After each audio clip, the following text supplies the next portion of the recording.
through a little bit of presentation of Pain Quotidien introduction. So who we are as a brand. So we, as we already had before from Venus, we are all-day bakery concept. We have been established in early 1990 in Brussels, and brand has been established by Alain Coumon. Alain Coumon is a Belgian chef. Where on the next slide we will see that basically Pain Quotidien was born on a very simple idea, because back in 1990 it was a little bit difficult to find good quality bread in Brussels. And Alain Coumon was working as a chef, and then one day he decided, you know what, I really want to have a good bread for our guests, for our clients, but the bread was not available. And he decided to start making bread. He found the recipe from his family, and he started making a bread which was very simple, made of 4 basic ingredients: flour, salt, water, and thyme. And from the very simple idea, he started building a brand, and he opened first location in 1990, October 26, in Brussels, in Dansaert Street. On the day one, when we opened, we started selling breads in this lovely, small, cute bakery. By 4 p.m., the bread was so loud that that was ongoing every single day. Then he went to newspaper. The things have become very popular for Alain Coumon and Pain Quotidien. That's very simple idea behind selling high quality products in a very friendly, welcoming environment, where you are inside Pain Quotidien, you feel like home for home feeling. So Pain Quotidien, as you maybe all know, means a daily bread. So just also the name of the brand links to our main products. So in here, this is our Alain Coumon, our main founder, which is still until today. And we are going to be 33 years in 2023 as of this year. And Alain Coumon is still involved. He's still involved in the business as our creative sort of director. So he's involved in creating and developing new breads, new dishes. So until these days, we see him in the stores, working with the teams, working with the chefs, working in our production facilities. We talk already about Pain Quotidien, who we are and where we're coming from. We have grown since 1990 to today 21 markets, and that covers from the US, Mexico to Latin America, Europe, Middle East, and then Asian markets. And then we have grown not only because we always put quality of our food and ingredients on as a top of the priorities, but we have also bring our core values through simplicity. We have always had in our restaurant a communal table, which communal table is first piece of furniture which Alain Coumon had in his first restaurant. Because on the day before, when he was meant to open his bakery, he had everything ready. He had the oven, he had the kitchen, everything, but he had no table. So then the only chance for him was to find a very old Austrian table. He brought it in, and then this table became a kind of icon for us. Same as a tartine. So tartine is our icon dish, which basically is an open face sandwich. And then as we grown over the years, Alain Coumon became a sort of trendsetter. So in 1992, we started introducing vegan dishes on the menu. In 2005, we had completely removed all the sodas from the menu. 2006, we have become a majority organic. 2011, we start entering plant-based dishes and the milk on the menu. We were thinking also about reducing our food waste, bread waste back in 2019. And then the latest recent is going circular. So basically you are using your waste into, let's say, growing another food or vegetables and then selling back into businesses. Le Pain Quotidien is really based on 4 simple values, simplicity, durability, quality, and authenticity. And as we already mentioned, Le Pain Quotidien covers across 21 markets. So we are present in the US, where we currently have 54 locations. So from the East Coast to the West Coast. We are pretty well established also in Mexico, where we not only cover Mexico City, but also Mexico City Airport. And then going down to Latin America, we are in Colombia, Brazil, and Argentina. And for this year, we are also opening Uruguay. When it comes to European markets, we have a 4 markets which are company owned. And that's obviously it's Belgium as our motherland, where we have 32 locations. We're in France, UK, and Netherlands. And then we also are present in Spain, Switzerland, which does our franchise territories. In the Middle East and North Africa, at the moment we are in Emirates, UAE, and then for this year we're opening Morocco, Saudi, and Egypt. So we have a building up strong development across these regions. And then from there, we go into Turkey, and then we're covering Asian markets as Hong Kong and Japan. And hopefully soon we can also mark on this map and some of the Indians territories too. So that's.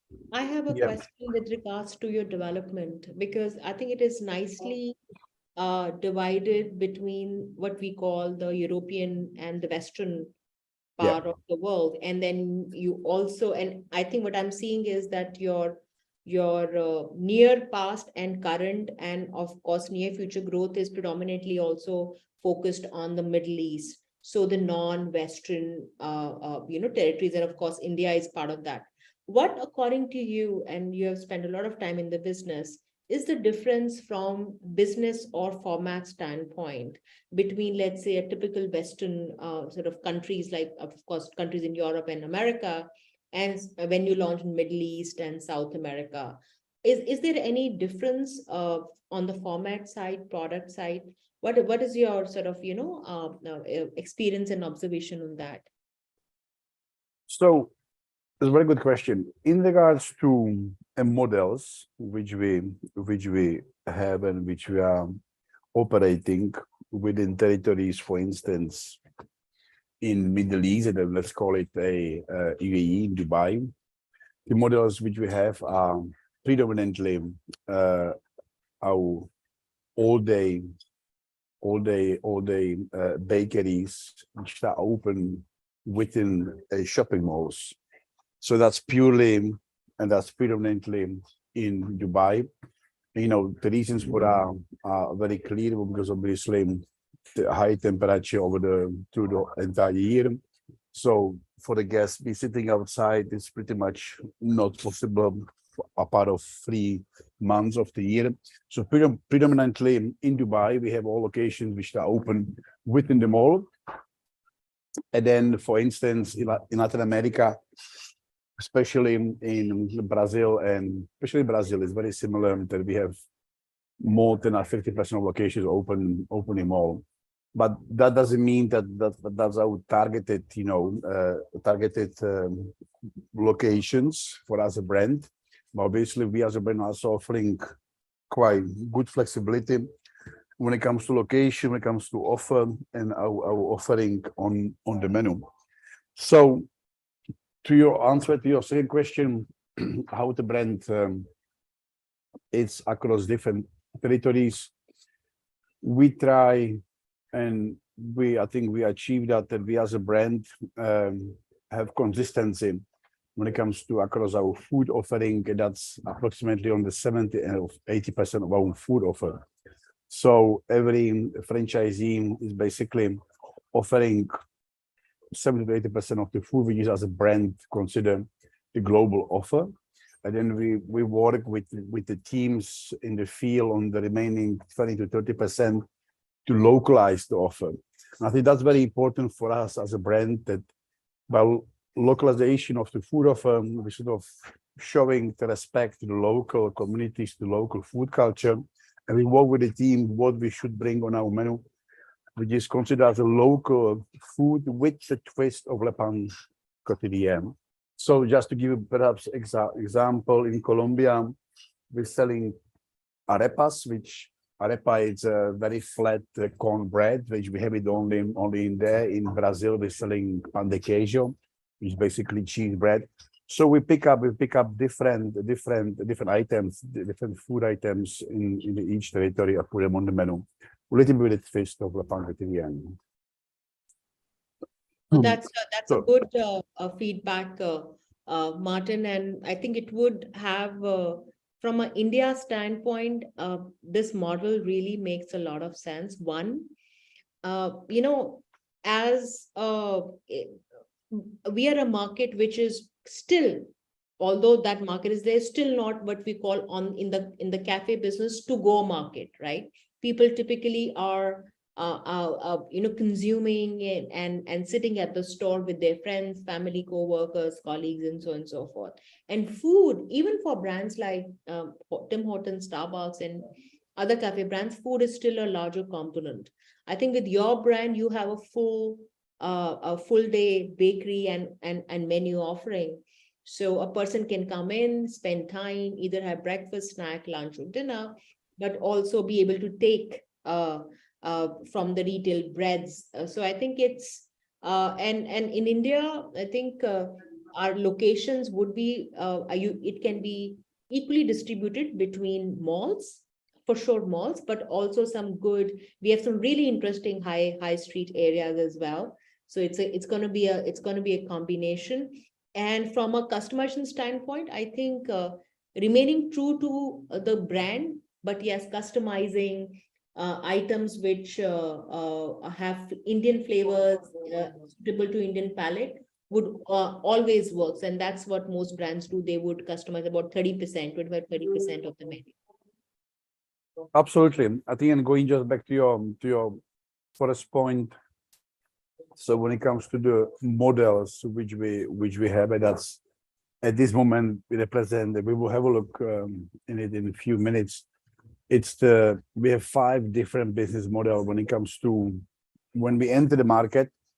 We like to set up a flagship store. Flagship store, which is considered where you would have a dining area, you would have a retail or food to go area. You would also have a sort of a bakery atelier. We will bake the products on daily basis at the early morning hours. And we also represent by grab and go or grab and sit area for guests who coming quickly going to office. So basically flagship will represent the full set of Le Pain Quotidien and all the bakery. We then have a model which is more focused on the city center. City center for us means that, you would have pretty much 50% of dining and 50% of food to go, including home deliveries and catering. Then the model number 3, it's more a neighborhood.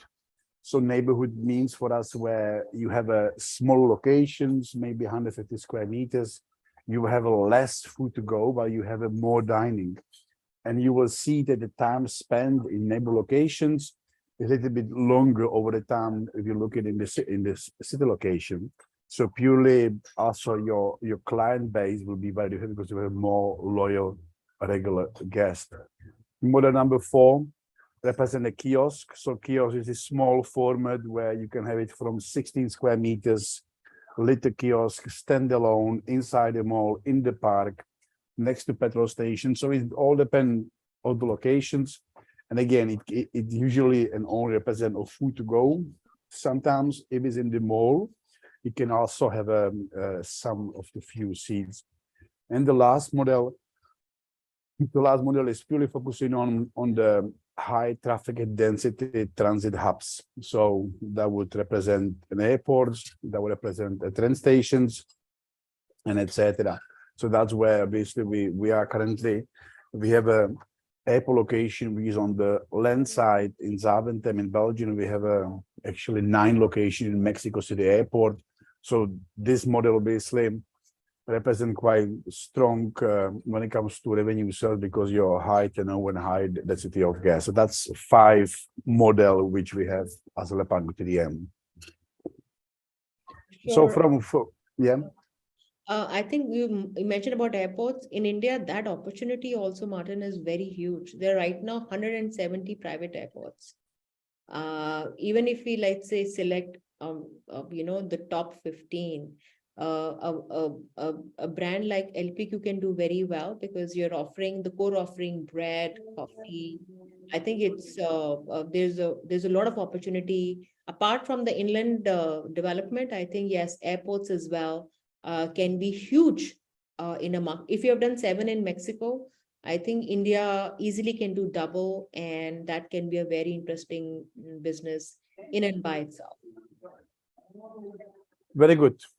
So as we're moving through the presentation, and here we are already said we are presented in 21 countries with 210 stores, which probably as of today, the number is already higher, around 5,000 employees, plus system wide employees.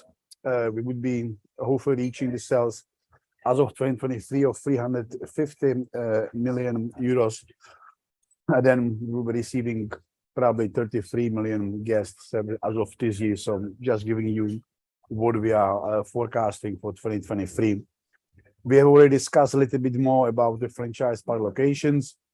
So obviously we as a brand, we also not only offering the franchise model, but also I think we have pretty strong and solid support model. So we understand that, being in a business with a Pain Quotidien, it means that we are building a partnerships. Partnerships mean collaboration and working together as the 2 partners, and hence we understand that the support, operation support, food and beverage support, marketing support is needed for success of every franchisee. So we are here for our partners, and then there's also a team of several different specification and categories which we're always helping our franchise partners to grow. And then from here, we moving, from location we already discussed, who actually it's the ideal partners, who actually will be, we believe as a Pain Quotidien should be the best match for us. So obviously, we're really looking for local specialists, local partners who understand and who knows the local markets. That's a priority number 1. We believe that the local partners who has a very good local knowledge has also need to be operator itself. So where is experience from the food business, perhaps the partner should share our core values, which I've mentioned in the beginning of our talks, quality, simplicity, quality, authenticity. We need to share the same core values for us to be understand and grow in something strong. Obviously, being financially stable, financially sound and stable, and then looking in the long-term vision, because this partnership is not going to be only for 2-3 years. It is a long-term vision which we will do and collaborate together. So that's our 5 tops, key notes on our ideal partners. From here, yeah, Ines. Martin, if I may add on to what mentioned, because this is a very important point. If you can go back on the slide with regards to the partner, and you know this, I know this, I think everyone know this, that this is a very critical part of what we are trying to do. And my experience says, Martin, and I know you also have a lot of experience into this. In a market like India today, we see, the majority of these sort of 2 different, I would say, kind of profiles. One profile, of course, as Martin mentioned, if you are an existing operator, doesn't necessarily mean that you are a national operator, but if you are operating in F&B business, and you want to expand your profile, I think an opportunity like LPQ is going to be very interesting. And yes, we welcome and invite response from you, how if LPQ can be a good addition to your portfolio. So you already know what is supply chain operations training. And plus, I think in India, another important thing is you also have the ability, influence, and capability to access the real estate and close and lock the real estate. So these two, of course, would come with an existing operator. But we are also seeing, as part of our business, we are working currently with a good chunk of new age enterprises who are strategically and dedicatedly assigning funds to acquire a good reputable brand, and would want to build a long-term business either for second, third, fourth generation. And of course they might not have existing experience, but you have the capability to attract the right talent, and of course add resources, invite resources, and to be able to establish the brand. So if you are and we are looking for a long-term partner only, the master franchising would never be able to justify the immediate ROI of a single unit. Please, I think that's something which I would want to share. Master franchising is a long-term business. It is a multi-generational, ideally a multi-generational business, as Martin mentioned. 10 years is a minimum, generally a partnership with the master, 10 years, 20 years, and longer. So again, a long-term business, and this is one category which is never going to go away. It is not part of a fad. This is a cafe, and the product, which is it's a bakery. So bakery again is an everyday item, good coffee, good beverages, simple business, but yes, requires a certain approach. So we invite partners who are looking to invest and establish themselves as brand owners of an international brand asset, and can see this business through not just for 1 or 2 years, but at least 5, 10 years and more. So Martin, I wanted to add that, please. I hope that makes sense. Yep. And again, welcome your feedback also on it. No, absolutely. I mean, I think you are completely right. Obviously, for us, and I mean, that's mainly not only related to India, but also related to all of the markets we are currently have out of the 21, all the 21 markets which we have. If you take it away, the company own, they all under master franchise license agreement. And so that's the basic setup. So basically, we find a partner who basically take that territory, and then it can be the entire territory as the country, or we can split the country in different territories, and then you master franchise that region. And then basically then we can be a master franchisee, which basically means that you not only have the exclusivity, you have the exclusive rights to operate under the Pain Quotidien trademark, but then you will also perhaps be in the long term be able to sub-license. So that's giving very interesting business model when you basically are a master franchisee, and then when you reach your maturity as a master franchisee in, let's say, 3 to 4 years, you will be also able to sub-franchise. So you can grow at much more faster pace. Obviously, there are some conditions to do that, but the model which we're offering, it's pretty solid and strong. So we're really offering also the sub-license opportunities under the master franchise agreement. Obviously, there's a commitment with opening locations per each year, and etc. So that's also our main idea for India. This is split India in several different territories, and looking for ideal partner who will be able to take one of the territories and start developing as we go. Okay, so I think from here we can move on the remaining part of the presentation, I mean, we have discussed and we have presented to you our main territories, and we have a testimony here from our partner in Argentina. And in Argentina, we have opened our first location in 2012, so that's 11 years. And only what I will tell you that as of today, we have 34 locations in Argentina. So if we think about it, 11 years, 34 locations, that's around 3 to 4 locations per each year. And then in here, the model works perfectly well because we, as I said, the team which is behind La Paella Argentina has 13 locations which they are company owned, and the remaining 21 are all sub-franchisees. So that's the model works really well. And it's been a success story since day one. And as you may all know, Argentine market is not the easiest one because of all the economic challenges they are facing as a country, but it's been phenomenal success. On the next slide, we have great examples from our partners in Dubai. We currently do in Dubai where we have 6 locations. All of them are represented in the mall.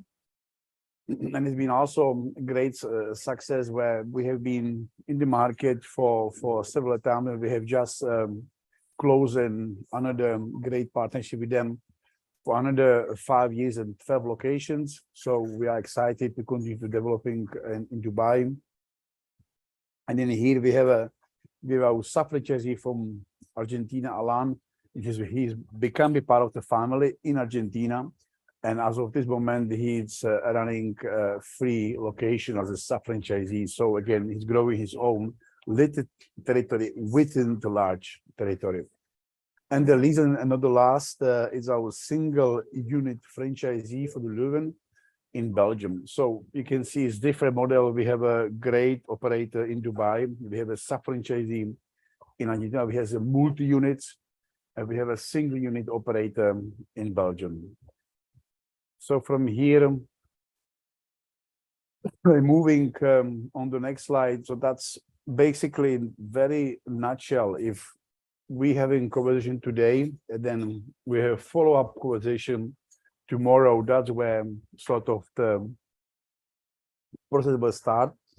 And it's when we have the discussion, we have contacted us to have a first initial talk about I want to franchise Pain Quotidien, what are the stages from initial conversations, looking into the legal details, looking into the market understanding, the brand immersion, closing all the legal part of the process, and looking into proper business planning, construction, operation, and finally opening after approximately 12 months. So we're looking into a year from today, where there's the first day when we met and we match, and then 12 months after we should be able to opening the first location.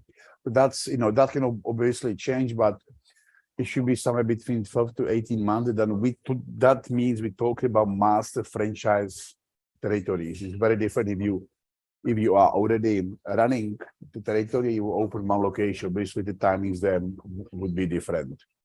Martin, one question with regards to supply chain. I think that's something, if you want to just quickly share with people, do you make an effort to source everything locally, or predominantly the sourcing is happening from Europe?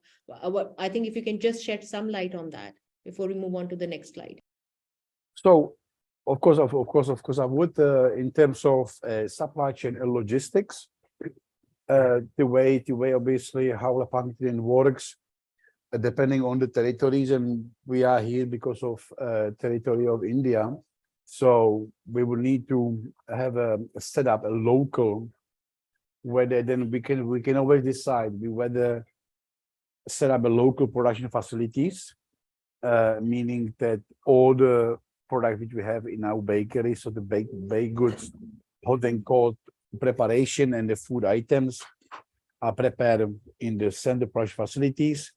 That's option A. Option B, if the market is very advanced and mature, we can then collaborate and work with some local bakeries or local producers. So looking for third-party companies. Or the option C would be that, as I mentioned already, the flagship locations, that when we open the flagship location, that could also work as a production facilities. So basically, the flagship store, if it would be a decent size, probably around 400 square meters, we could have a bakery atelier, we could have a little cold and hot production facilities within that unit. That size of the unit would approximately fit for 5 to 6 locations. So we have 3 different models. Obviously, if the master franchisee is within European territories, they can be connected to the Belgian supply chain.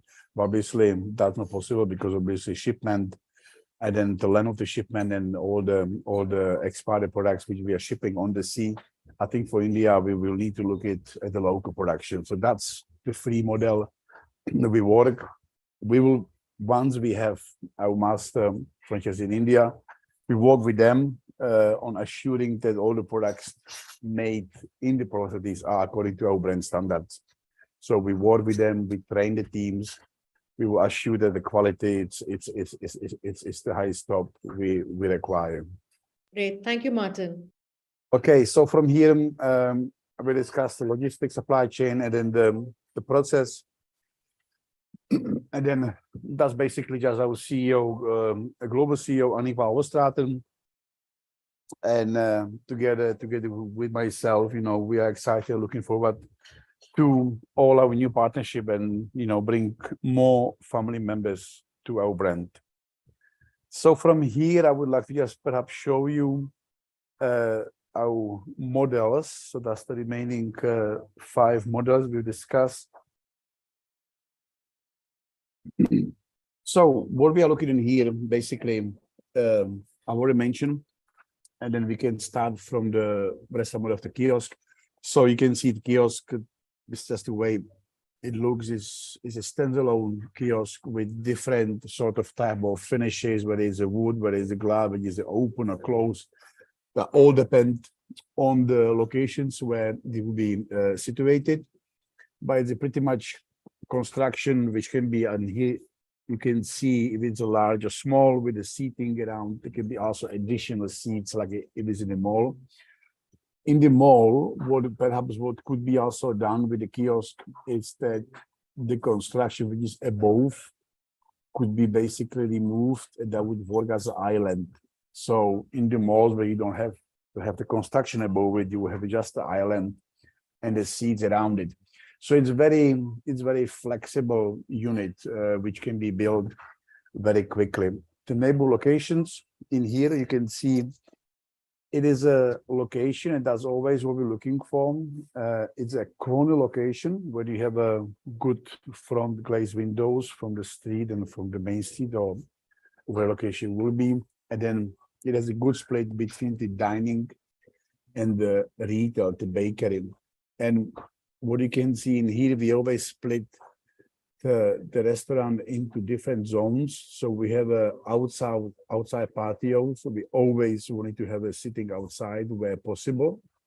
If the local temperature allows, we have always a retail units where we sell our baked products and the food to go. We have always little soft sitting area at the front.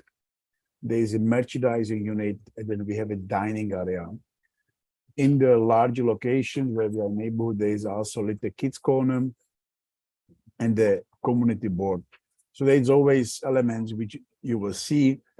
As of we're coming out of the pandemic, we also have places for picking up our food to go. So there's just examples of our current look and feel. And then we will move from here to the city center location, where the city center pretty much the same. But you can see on the floor plan that, as I mentioned before, is really 50-50. So it's 50% on food to go and 50% of dining. The transactions are much more quicker and faster. So we dedicate more space into grab and go units and the more space into coffee to go and takeaway food. Mainly these locations are situated in the business centers where the main revenues stream are in general coming from Monday to Friday business office hours. And from here, when we move to the flagship store,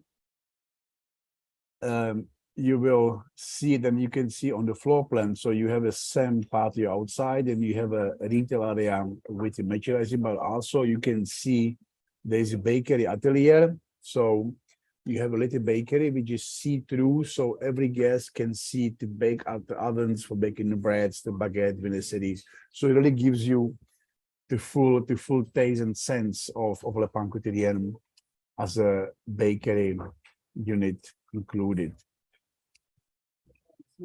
So that's basically one of the main models, the kiosk which we have seen on the point one. So you can see that's the open kitchen there on the right, and here is the bakery.